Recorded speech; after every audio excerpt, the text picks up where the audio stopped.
Penelope, you either love it or hate it.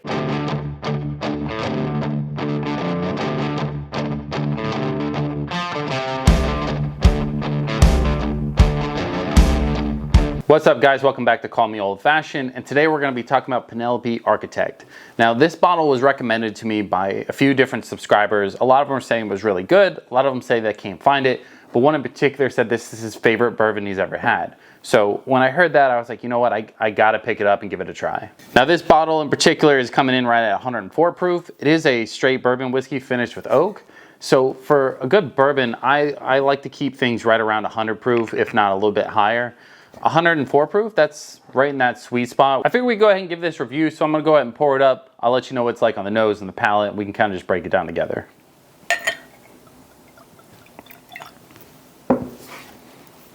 All right, so on the nose, just like I had the very first time, it's very vanilla, like ice cream-esque. Like the first note that comes, it kind of hits you in the face is boom, vanilla.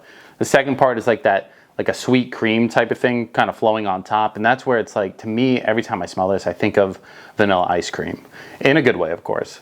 Now obviously you get tons of oak in there as well, which for me, I like most of my bourbons put into an old fashioned and I smoke them, so to kind of already have like a little bit of a smoky oak smell on the on the nose is very pleasant to me.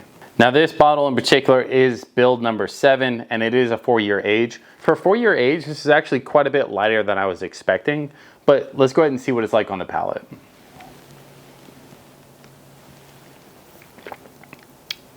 Super smooth. First thing that kind of hits you is, again, that vanilla. And the oak, in this case on the palate, it comes through a lot heavier than it does on the nose for some reason. But kind of right at that back end, at the end of the sip, you kind of get that vanilla ice cream kind of feeling right over top. It's almost like the cream is cooling down the bourbon, if that makes any sense. But yeah, I like this actually quite a bit. The first time I tried it, I was comparing like 2 or 3 different bottles.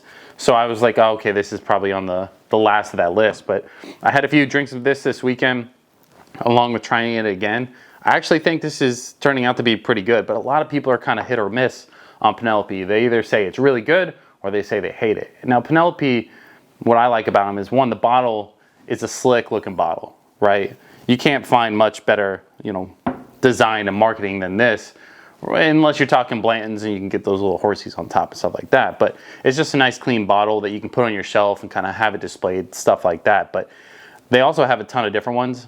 I'd love to find either the rose cask or just the cask strength itself to be able to kind of test out like what their baseline is. This one to me feels like it's got a ton of oak, a ton of vanilla, but I want to kind of see what they're actually working with right at like that base level. So let me know your thoughts down below. Do you like Penelope in general? Do you like the Architect bottle?